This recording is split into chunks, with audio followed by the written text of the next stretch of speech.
Mesdames et messieurs, chers internautes, bonjour et bonsoir. Cela dépend de l'heure à laquelle vous nous regardez à travers le monde. Bienvenue sur Actu26 Télévision.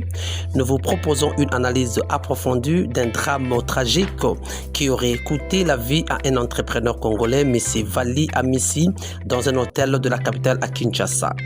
Dans cette affaire, son proche de longue date, M. Béni Moukena, cité comme auteur du crime, serait activement recherché, étant donné qu'une vidéo filmée par la caméra de surveillance de l'hôtel montra une personne robuste ouvrant la porte de la chambre et il fit entrer la victime, la première, puis lui entra le deuxième avec un geste suspect de main qui a donné une idée d'une arme à feu afin de finir avec son ami Vali Amissi. L'assassinat de l'entrepreneur Vali Amissi à Kinshasa, dont le corps a été retrouvé derrière l'hôtel Béatrice vers la gare centrale à Gombe, est une affaire tragique marquée par les soupçons pesant sur son proche Béni Moukena Mouepou.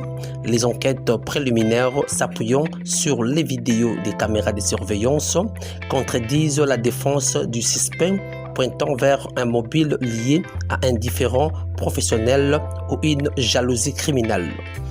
De son côté, la justice congolaise a éclairci un point sur l'affaire de l'assassinat de M. Vali Amissi, qui serait assassiné par son meilleur ami Béni Moukena Mouepou, le fils de l'ancien gouverneur du Grand Katanga. La victime était logée à l'hôtel Hilton à Kinshasa, puis il est résident à Pretoria, Afrique du Sud, mais il a été, selon le ministère de la Justice, tué non pas dans une chambre de l'hôtel, plutôt dans l'appartement 6B de l'immeuble Renaissance dans la commune de la Gombe.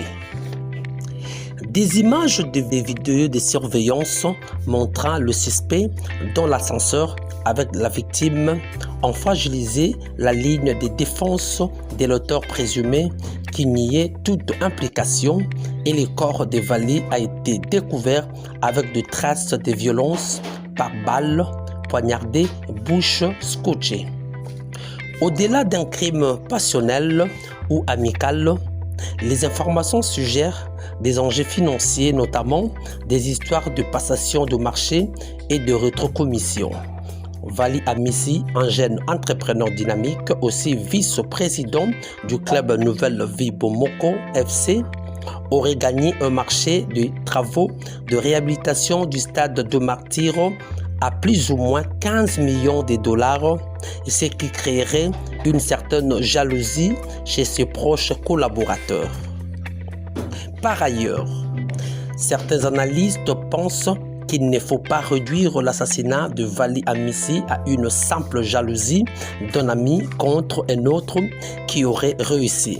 Le récent détail pourrait vous choquer. Vali Amissi aurait d'abord subi un chantage, puis on lui a proposé de renégocier certains avantages qu'il devait céder à des gens du cercle de certains ministres. Et après, il a été torturé avant d'être finalement tué. Pour ces analystes, Béni Moukena serait bien caché par ceux qui l'ont recruté. Ses amis, les groupes de djihadistes, brouillent le piste en annonçant faussement son arrestation avec 100 000 $. L'affaire mettra en lumière la nécessité d'une justice rapide pour élucider ce meurtre et garantir la sécurité des entrepreneurs dans la capitale congolaise. Mesdames et messieurs, nous sommes arrivés à la fin de ces récits. D'ici là, portez-vous bien et à la prochaine.